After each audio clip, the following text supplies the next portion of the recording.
শুনতে এবং দেখতে যদি পান একদম ক্লিয়ার, আমাকে একটু কমেন্ট করে জানাবেন। দর্শক, আজকের পুরো খবরটির মধ্যে আমি ইরান প্রসঙ্গ টেনে আনবো। পাশাপাশি আজকে বিকেল ৩টা বা বেলা ৩টা যে লাইভটা করেছে, অনেকে প্রশ্ন করেছেন ইরান এবং পাকিস্তানের উপর ইসরায়েলের একটা বড় হামলার পরিকল্পনা কি করে ব্যর্থ হলো, সেই বিষয়টি থাকবে। আবার কিছু আপডেট খবর, পাশাপাশি পুরো ইরানের এয়ার ডিফেন্স সিস্টেম অ্যাক্টিভ করা হয়েছে সম্ভাব্য ইসরায়েলের হামলার পরিকল্পনার কারণে।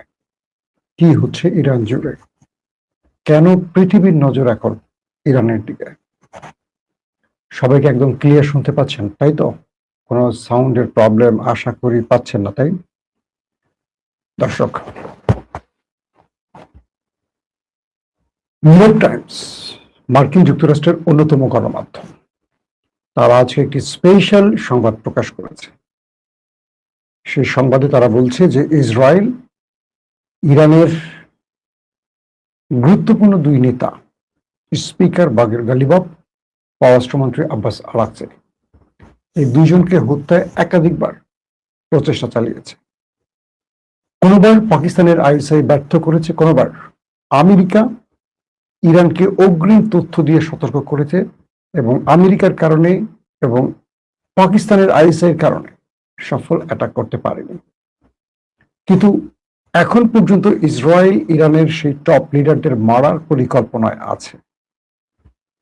যারা আমার লাইভটি দেখেন নাই, বিকেল ৩টা লাইভটা অবশ্যই দেখে নেবেন।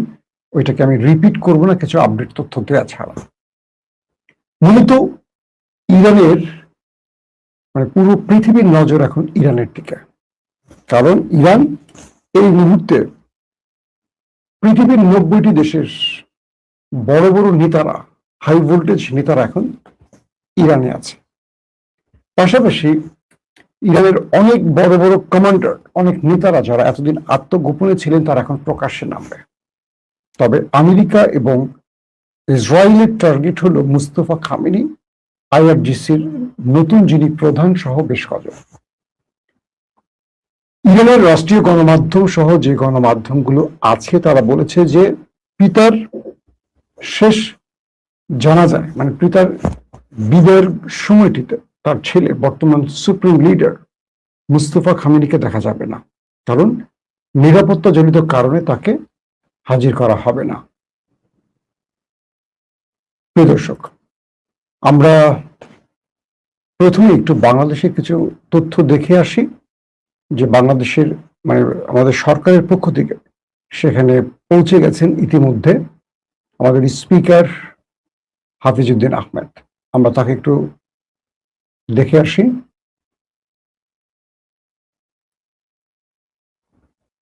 বাংলাদেশের সংসদের যিনি স্পিকার, তিনি শোক জানাতে ইরানের স্পিকার বাগের গালিবাফের সাথে বর্তমান সময় সবচেয়ে আলোচিত ব্যক্তি যে বাগের গালিবাফ, তাকে হত্যার জন্য ইসরায়েল হন্যে হয়ে পাগল হয়ে গেছে, সেই ব্যক্তির সাথে আমাদের বাংলাদেশের স্পিকার, বর্তমান সময় সবচেয়ে আলোচিত একজন ব্যক্তি এবং পার্লামেন্টে তুমুল ঝড় তুলছেন, বা নিরপেক্ষতার যে প্রমাণ তিনি বারবার দিচ্ছেন, ক্রমান্বয়ে বাংলাদেশের সংসদ জনপ্রিয় হচ্ছে, যার কারণে সে হাফিজউদ্দিন আহমেদ, মুক্তিযোদ্ধা হাফিজউদ্দিন আহমেদ, তিনি ইরানের সেই আলোচিত স্পিকার বাগের গালিবাফের সাথে বৈঠক করছেন, এবং তিনি সেখানে শোক জানিয়েছেন বাংলাদেশের পক্ষ থেকে।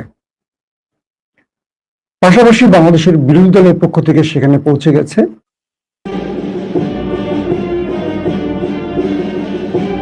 আমরা দেখতে পাচ্ছি একটি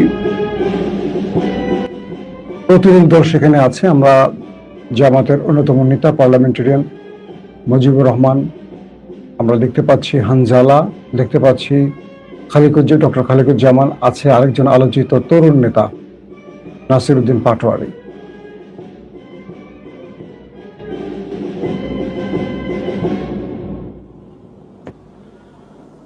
বিসমিল্লাহির রহমানির রহিম। ولا تحسبن الذين قتلوا في سبيل الله أمواتا بل أحياء عند ربهم يرزقون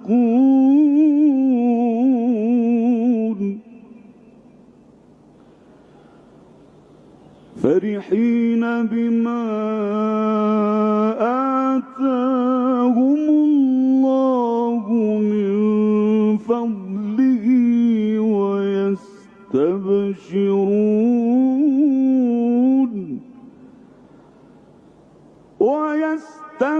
ويستبشرون بالذين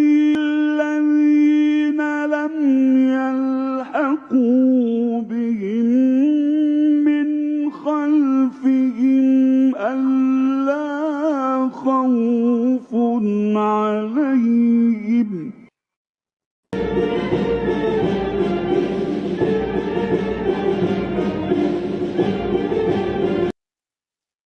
দর্শক, আমরা দেখলাম বাংলাদেশের বিরোধী দলের পক্ষ থেকে ইরানের শোক জানাতে গেছেন যারা তাদের সেই ভিডিওটি। যে বিষয়গুলো এখন আলোচনায় আসছে সেটি হলো পুরো ইরানে 2 থেকে 2.5 কোটি মানুষ তাদের সর্বোচ্চ নেতা শাহাদাত বরণকারী ইরানের রাষ্ট্রের জন্য, ইসলামী প্রজাতন্ত্র ইরানের জন্য, যিনি সবচেয়ে বড় স্যাক্রিফাইস করেছেন, তার জীবন দিয়েছেন দেশটার জন্য, সেই আয়াতুল্লাহ আলী খামেনি জানা যায় 2 থেকে 2.5 কোটি মানুষের উপস্থিতি এখন হচ্ছে সেখানে। 4 থেকে 9 তারিখ রাষ্ট্রীয় এই শোক বা তাকে বিদায় জানাবার সিরিজ, যে প্রোগ্রামগুলো আমি আগের লাইভে বলেছি রয়েছে, সেখানে পৃথিবীর 90টি দেশ উপস্থিত হচ্ছে। তাবুত মুসলিম দেশগুলোর নেতারা সেখানে আসছেন, সঙ্গে অন্যান্য দেশগুলো আসছে। পুরো পৃথিবীর নজর এখন সেখানে। শুধু তাই নয়, এই সময়টিতে টার্গেট করে মোসাদ, ইরানের হাই অফিসিয়াল, হাই ডেলিগেট, তার সবচেয়ে গুরুত্বপূর্ণ কমান্ডার, তাদেরকে অ্যাসাসিনেশনের জন্য পরিকল্পনা করছে। ইরানের কয়েকটি গণমাধ্যম বলছে, যেহেতু ইরান এই মুহূর্তে একটা বিশ্ব নেতাদের সবচেয়ে বড় মিলন মেলায় উপস্থিত হচ্ছে বা তৈরি হচ্ছে, তাদের প্রত্যেকটি এয়ার ডিফেন্স অ্যাক্টিভ করা হয়েছে। পাশাপাশি ইরানের পক্ষ থেকে বলা হয়েছে, যদি শত্রুরা ইরানে কোনো প্রকার আক্রমণ করে, এটা হবে সেই দেশটির জন্য সর্বশেষ আক্রমণ। ইরান বলছে, যদি কোনো প্রকার শত্রু ইরানের মধ্যে অ্যাটাক চালায়, সেই ক্ষেত্রে ইরান তাদেরকে যে পাল্টা জবাবটি দিবে, এটি করে ওই দেশটি পৃথিবীর মানচিত্রে আর দাঁড়িয়ে থাকবে না। মানে ইরান তার সর্বোচ্চ আঘাতটা করবে। এতদিন যে আঘাতগুলো করেছে, ইরান সর্বোচ্চ আঘাত করেনি। যুদ্ধে যেটা হয় যে বুঝে শুনে আক্রমণ করা হয়, একটা অপশন রাখা হয়। ইসরায়েল অ্যাটাক করেছে একটা অপশন রেখে, আমেরিকা অ্যাটাক করেছে একটা অপশন রেখে, ইরান অ্যাটাক করেছে একটা অপশন রেখে। কিন্তু ইরান বলছে যে আর কোনো অপশন থাকবে না। ওই দেশটার ভেতরে, মানে একটা দেশকে ধ্বংস করার জন্য যা করা লাগে, একটা বড় শক্তিশালী ভূমিকম্পে যেটা হয়, সেটা ইরান করবে। তার মানে ইরানের পক্ষ থেকে ইরান ওই দেশটিকে বার্তা দিয়ে দিয়েছে। ওই দেশটিকে কেউ বিশ্বাস করছে না, কারণ পাকিস্তান এবং সুইজারল্যান্ডে যখন আলোচনা করছিল ইরানের নেতারা, তখন তারা কয়েকবার আক্রমণের পরিকল্পনা করেছে।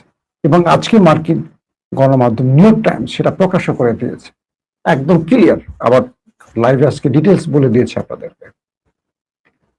প্রিয় দর্শক, প্রশ্ন হতে পারে, ওদের এত সাহস কি করে 57টি মুসলিম দেশের মধ্যে একটি মাত্র ইহুদি রাষ্ট্র এবং বর্তমান সময় আমেরিকাকে পরাজিত করা একটি দেশ, যাকে ইসরায়েল নামক একটি দেশ আক্রমণ করার পরিকল্পনা করছে?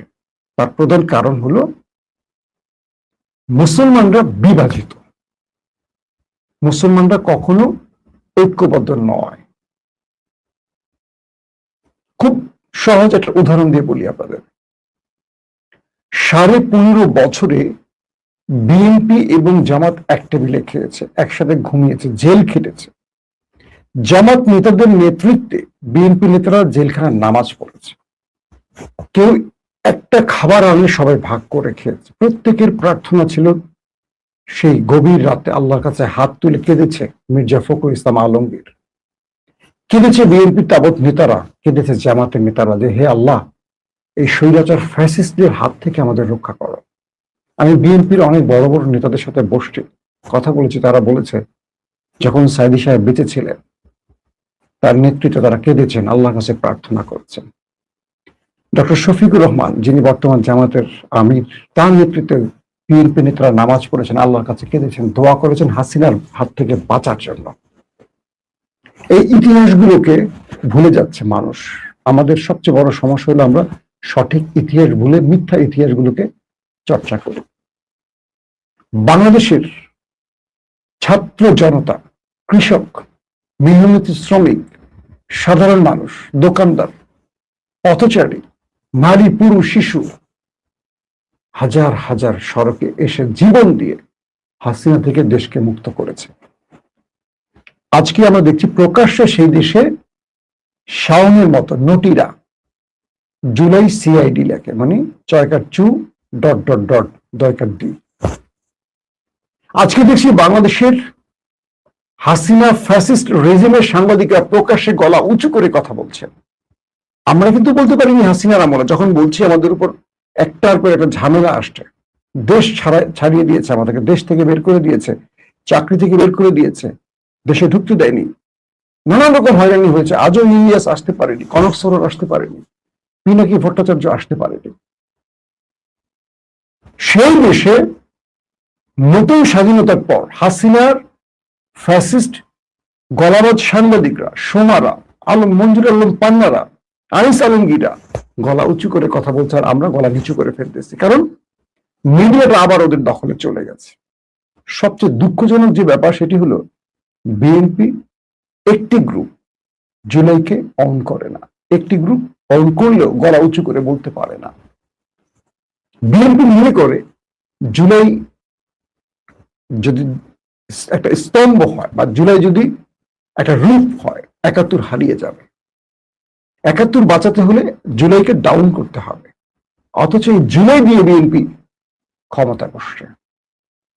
এই ৭১ চেতনাকে হাসিনা পচিয়ে গলিয়ে নষ্ট করে দিয়ে গেছে, সেই পচা গলা নষ্ট ইস্যুটিকে বিএনপি আঁকড়ে ধরছে, অথচ ৭১ আমাদের মহান স্বাধীনতা, এটাকে বিক্রি করেছে আওয়ামী লীগ।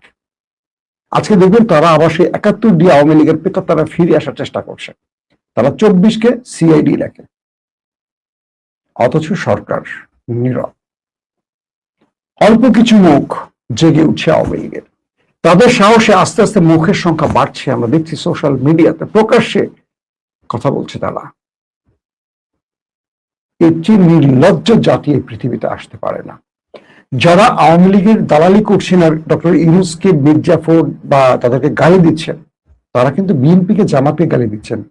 ইউনূসের এখানে যে ভূমিকাটি, ইউনূস আন্দোলন করেননি, সরকার পতন করেননি, তিনি একটা অন্তর্বর্তীকালীন সরকারে ছিলেন এবং বিএনপিকে ক্ষমতা বসিয়ে দিয়ে গেছেন ইউনূস, নিজের হাত ধরে ক্ষমতা বসিয়ে দিয়ে গেছেন, কারণ তার অ্যাডভাইজাররা বিএনপিকে বিজয়ের জন্য খেলছেন, সবাই জানে এটা।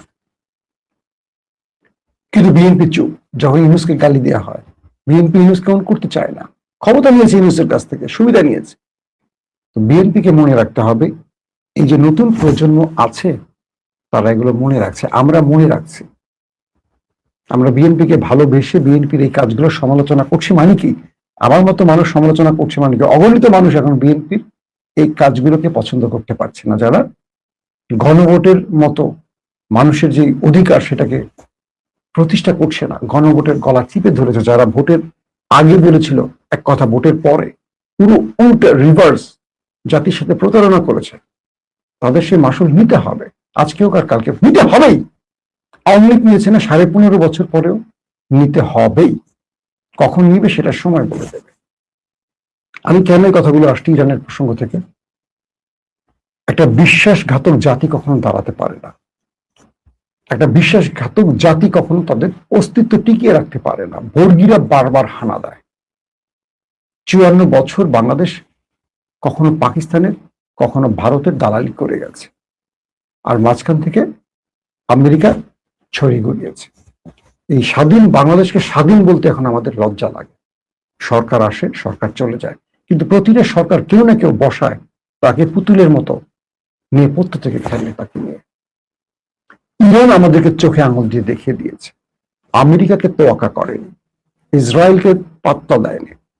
এক আমেরিকার মতো বিশ্বের শক্তিকে চ্যালেঞ্জ জানিয়ে 100 দিনের অধিক সময় লড়াই চালিয়ে ইরান তার বিজয় ছিনিয়ে এনে প্রমাণ করেছে শক্তিশালী আর বড় হলে বিজয় আসে না, বিজয়ের জন্য সবচেয়ে বড় পরিকল্পনাকারী মহান আল্লাহর সাহায্যের প্রয়োজন আছে। আল্লাহ রাসূল বলেছেন, বিজয় আল্লাহ দেন, মানুষ বিজয় ছিনিয়ে আনতে পারে না। জুলাই দিয়ে বিজয়টা দিয়েছে আল্লাহ আমাদের, আর সেই জুলাইকে এখন পদে পদে অপমান করা হচ্ছে। প্রত্যেকটি গণমাধ্যম জুলাইকে এখন আঘাত করে কথা বলছে। জুলাই নেই বাংলাদেশে, আর হারিয়ে গেছে। 1-2 বছরের মাথায় জুলাইকে আর খুঁজে পাওয়া যাচ্ছে না।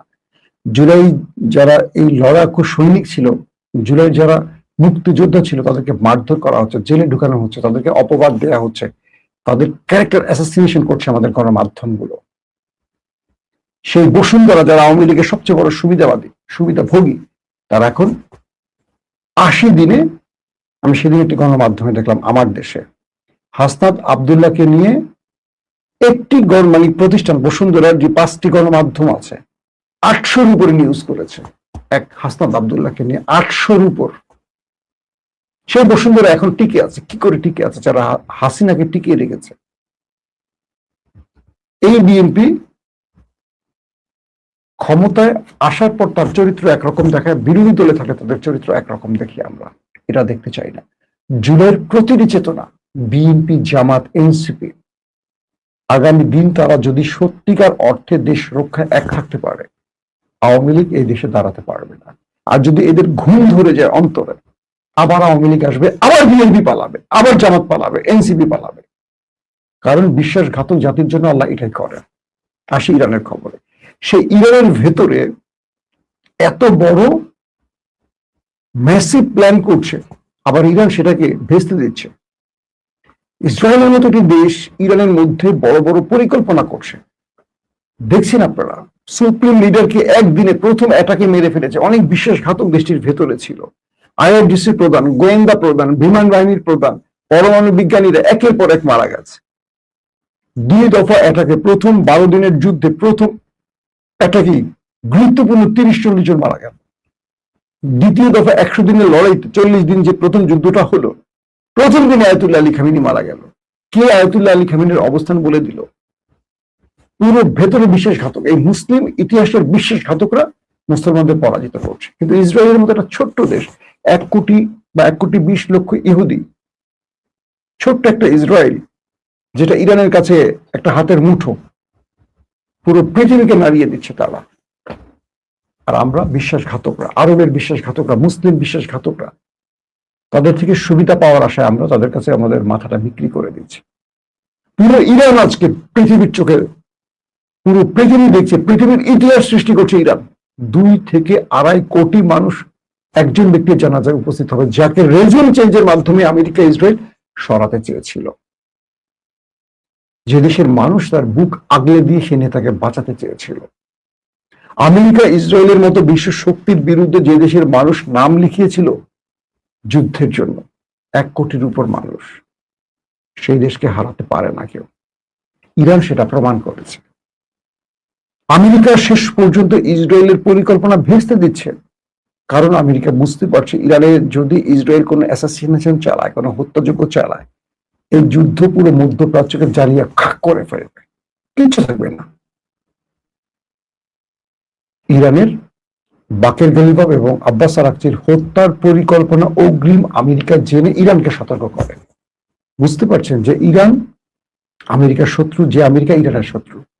রাষ্ট্রের কূটনৈতিক চেষ্টাগুলো কোথায় গিয়ে থেমেছে, বা গোয়েন্দা ভিত্তি কোথায় গিয়ে থেমেছে।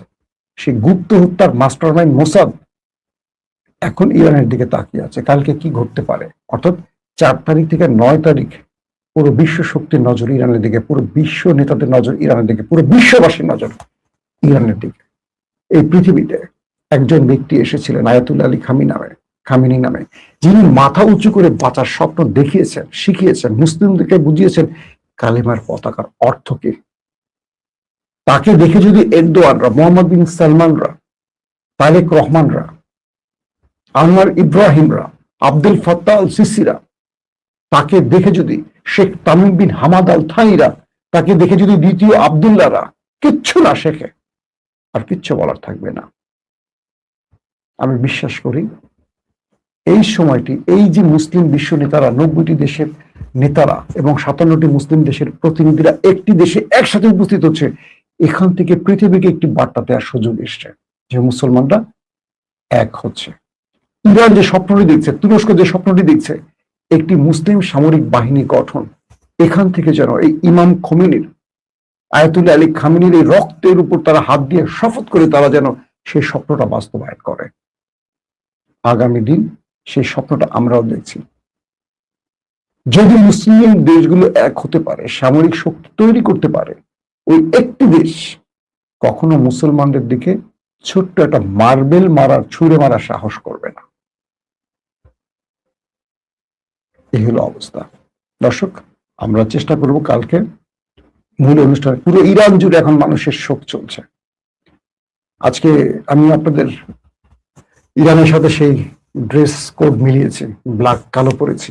এটা ইরানের একটা শোকের পোশাক। সবাই খামেনির ছবি নিয়ে বেরিয়েছে, ফুল নিয়ে বেরিয়েছে, প্রকাশ্যে তার কফিন দেখানো হচ্ছে, বিশ্ব নেতারা হাজির হচ্ছে, শোক জানাচ্ছে, পুরো শহরে কোরআন তেলাওয়াত হচ্ছে। ইরান একটা অন্যরকম পরিবেশ সৃষ্টি হয়েছে পুরো ইরান জুড়ে।